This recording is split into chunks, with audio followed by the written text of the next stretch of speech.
مجرمن، جو اپنے رب کے پاس مجرم بن کے آئے گا اس کے لیے جہنم کی آگ ہے جس میں نہ وہ مرے گا اور نہ جیے گا۔ تو ہمیں مار دے، تو کیا سزا دے سکتا ہے؟ لیکن اللہ جو سزا دے گا وہ تیری سزا سے بہت بڑی ہے۔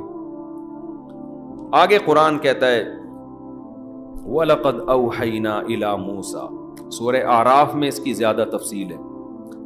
جب یہ مقابلہ ہارا ہے نا فرعون، تو اب اس کی مخالفت نے اور زیادہ شدت پکڑ لی، کیونکہ بہت سے لوگ کس کی طرف چلے گئے؟ حضرت موسیٰ کی طرف۔ فرعون کو اندازہ ہو گیا بھئی یہ جو مخالف موسیٰ علیہ السلام میں یہ اور زیادہ ان کی مقبولیت بڑھ رہی۔ اس کے اپنے محل میں کچھ لوگ اس کی اپنی بیوی مسلمان ہو گئی فرعون کی، آپ اندازہ لگاؤ۔ اتنے عیش میں رہنے والی حضرت آسیہ، اور وہ کس پر ایمان لے آئی؟ حضرت موسیٰ پہ، کیونکہ وہ تو دیکھا تھا نا اس نے، تو محل میں بچہ ان کی گود میں پلا تھا، ان کو تو یقین تھا کہ میرا جس کو میں نے بیٹا بنایا ہوا ہے یہ برحق ہے، اور میرا شوہر کیا ہے؟ ظالم۔ تو قرآن نے حضرت آسیہ کا تذکرہ بڑے اچھے انداز میں کیا ہے۔ ضرب اللہ مثلا للذین آمنوا امرأۃ نوح للذین کفروا امرأۃ نوح وامرأۃ لوط۔ اللہ کہتے ہیں کافروں کے لیے میں نوح کی بیوی اور لوط کی بیوی کی مثال بیان کرتا ہوں، پیغمبروں کی بیویاں ہو کے بھی جہنم کی آگ میں، اور ایمان والوں کے لیے اللہ نے دو عورتوں کی مثال دی، ایک حضرت مریم جنہوں نے اپنی عفت کی حفاظت کی، ایسی حفاظت کی کہ ایسی پاک دامنی کہ قرآن ان کی پاک دامنی پر گواہی دے رہا ہے، انتہائی پاک دامن، عبادت گزار، جس کے نتیجے میں اللہ نے کیا معجزہ دیا کہ بغیر شوہر کے عیسیٰ ابن مریم پیدا کر دیا، ایک معجزہ ظاہر کر دیا، اور پھر ان کی پاک دامنی کو بیان کیا اللہ تعالیٰ نے انجیل میں۔ اور دوسری مثال اللہ نے دی ہے حضرت آسیہ کی، کہ وہ کیا ہے؟ قرآن کی وَضَرَبَ اللَّهُ لِلَّذِينَ آمَنُوا وَضَرَبَ اللَّهُ مَثَلًا لِلَّذِينَ آمَنُوا امْرَأَةَ فِرْعَوْنَ إِذْ قَالَتْ رَبِّ ابْنِ لِي عِندَكَ بَيْتًا فِي الْجَنَّةِ۔ فرعون نے اتنے ظلم کیے، کہا جاتا ہے کہ جب اس کو لگا نا کہ میری بیوی ہی میرا انکار کر رہی ہے، تو ظاہر ہے اس سے تو آپ کی ویلیو اور زیادہ خراب ہو جائے گی۔ اس نے ظلم کے پہاڑ توڑے، اور بعض روایات میں آتا ہے کہ کیلوں کو نا پھٹے میں الٹا لگا کے ان کیلوں پہ ان کو لٹایا ہے سزا دینے کے لیے، اور پھر کھینچا ہے پکڑ کے، تو کس قدر اذیت سے ان کی شہادت ہوئی ہوگی۔ لیکن جب یہ عمل اس نے کیا، کیلوں پہ ان کو گاڑا ہے، تو انہوں نے اللہ سے دعا مانگی، رب ابن لی عندک بیتا فی الجنہ، اے اللہ فرعون کا محل مجھے نہیں چاہیے، تو میرے لیے جنت میں کیا بنا دے، اس جیسا، اس سے اچھا گھر بنا دے، وَنَجِّنِي مِن فِرْعَوْنَ وَعَمَلِهِ، اور اس کے جو ظلم ہے اور اس فرعون سے مجھے نجات دے دے، اس نے تو بہت ظلم کیا تھا۔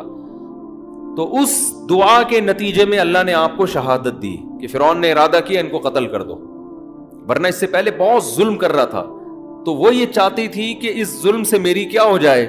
نجات۔ تو بعض دفعہ اللہ کسی کو اپنے پاس بلا کے بھی ظلم سے کیا دے دیتا ہے؟ نجات دیتا ہے۔ اور انہوں نے دعا مانگی کہ اللہ، ظاہر ہے فرعون کے محل سے وہ کہاں جائیں گی، تو رب ابن لی عندک بیتا فی الجنہ، اتنا بڑا عالی شان محل جہاں سہولت کی ہر چیز ہے، میں تیری خاطر چھوڑ رہی ہوں، تو اس کا نیب البدل اے اللہ تو مجھے جنت میں دے دے۔ تو اللہ نے ان کی دعا کو قبول کیا۔ تو حدیث میں آتا ہے عورتوں میں کامل بہت کم عورتیں ہوئی ہیں، بہت کم عورتیں ہیں جو ولایت کے کمال تک پہنچی ہیں، جن میں ایک حضرت مریم اور ایک حضرت آسیہ ہیں جو ولایت کے کمال تک پہنچی ہیں، او کما قال صلی اللہ علیہ وسلم۔ تو اب کیا ہوا ہے کہ فرعون نے مظالم شروع کر دیے، لیکن قرآن کہتا ہے ہم نے بھی فرعون کو آزمائشوں میں لانا شروع کیا۔ ارسلنا علیہم الطوفان والجراد والقمل والضفادع والدم، مختلف قسم کے نا عذاب فرعون پر آنا شروع ہو گئے، طوفان آنا شروع ہو گئے، کھیتیاں تباہ ہونا شروع ہو گئی، الجراد، ٹڈیوں نے کھیتیوں کو کھانا شروع کر دیا۔ جب بھی کوئی مصیبت آتی نا تو شروع میں تو فرعون کہتا ہے یہ معاذ اللہ موسیٰ کی نحوست ہے، جب تک موسیٰ ہمارے درمیان نہیں تھا اس وقت تک ہمارے ملک میں ایسے حالات کبھی بھی نہیں آئے، ہماری معیشت مسلسل ترقی کر رہی تھی، نہ کھیتیاں تباہ ہوتی تھی، نہ عذاب آتے تھے، اور ہمیشہ کس پہ ڈال دیتا؟ موسیٰ علیہ السلام۔ اللہ کہتے ہیں پھر ہم نے پے در پہ آزمائشیں بھیجنا شروع کی، پے در پہ اتنی کنٹینیو بھیجو کہ ان کو یقین آ جائے کہ یہ قدرتی آفات نہیں ہے۔ قدرتی آفت تو سال میں 1 دفعہ ہو جائے گی نا، 2 دفعہ ہو جائے گی، 3 دفعہ ہو جائے گی، تو ایسی پے در پہ آفات بھیجو کہ فرعون اور اس کے ملک میں رہنے والے لوگوں کو یقین آ جائے کہ یہ کس کی طرف سے ہے؟ یہ خدا کی طرف سے موسیٰ کو ستانے کا نتیجہ ہے۔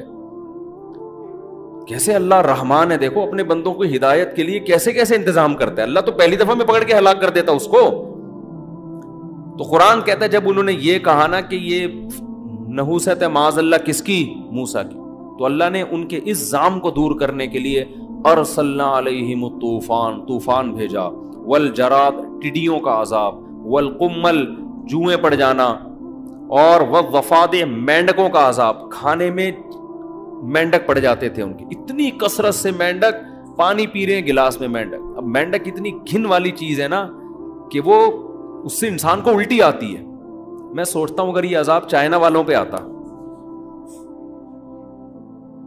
فرعون چائنیز ہوتا، وہ تو سوپ بنا بنا کے پینا شروع کر دیا۔ اس سے چائنیز والوں کی فطرت کا اندازہ لگاؤ، اس سے اندازہ لگاؤ کہ وہ گندی نجس چیز جو عذاب کے طور پہ اللہ نے بھیجی ہے، اور چائنا والے اس کا سوپ بنا کے، سوپ بھی نہیں ویسے بھی باربیکیو کر کے بھی کھا رہے ہوتے ہیں۔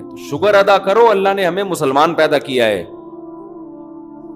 تو کافر ویسے بڑا صاف ستھرا ہوتا ہے، جو کھائے صاف ستھرا نہیں، کھا پتہ نہیں کیا کیا رہا ہے، مینڈک کوئی کھانے کی چیز ہے۔ تو قرآن کہتا ہے والضفادع، اور مینڈکوں کا عذاب ہم نے بھیجا، والدم، اور خون، جگہ جگہ خون آنے لگتا، کھانے میں خون سے بھی گھن آتی ہے لیکن بعض لوگ خون بھی پی جاتے ہیں۔ والدم آیات مفصلات، ایسی آیات جو واضح آیات تھیں جس سے لگ رہا تھا اچھا ان میں کچھ تو قدرتی ہیں، جیسے ٹڈیاں کبھی مسلط ہو جاتی ہیں، کھیت چڑھ کر جاتی ہیں، طوفان، لیکن یہ جو مینڈک کا عذاب آ رہا ہے، خون کا عذاب آ رہا ہے، یہ دیکھ کے تو انسان کہہ سکتا ہے کہ یہ قدرتی آفت نہیں ہے، یہ تو کوئی خدا کی طرف سے عذاب ہی ہے، اس کے علاوہ کچھ بھی نہیں۔ کتنی واضح دلیل۔ قرآن کہتے ہیں جب زیادہ بیزار ہو جاتے نا عذاب میں تو پھر موسیٰ کے پاس آتے اور کہتے ادعو لنا ربک بما عہد عندک، اے موسیٰ تو خدا سے دعا مانگ لے کہ اس عذاب کو ہم سے دور کر دیں۔ اگر اس عذاب کو تیری دعا سے خدا نے ہم سے دور کر دیا، لئن کشفت عنا الرجز، دور کر دیا نا تو نے، لنؤمنن لک۔ اچھا شروع میں پتہ ہے کیا کہتے تھے؟ یہ بھی قرآن نے بیان کیا، جب پے در پہ بہت ساری مصیبتیں آئی ہیں تو کہتے یا ایھا الساحر، اے جادوگر، تو جو یہ جادو کے زور سے ہمیں کبھی طوفان اور یہ سب چیزیں لا رہا ہے نا، تو چل تو اگر یہ چیزیں خدا دور کر سکتا ہے تو جادوگری، لیکن خدا سے دعا کر کے یہ چیزیں ہم سے کیا ہو جائیں؟ دور ہو جائیں۔ یعنی طنز بھی کر رہے ہیں اور درخواست بھی کر رہے ہیں تاکہ ایسا نہ ہو کہ یہ چیزیں دور ہوں تو پھر موسیٰ کہے کہ دیکھو اللہ نے دور کر دی، تو ہم کہیں گے یہ تو ہے تیرا جادو، وہ تو ہم تجھے اگر کہیں کہ جادو ہٹا دے تو مانے گا نہیں، کس قدر ہٹ دھرمی ہے یا نہیں ہے۔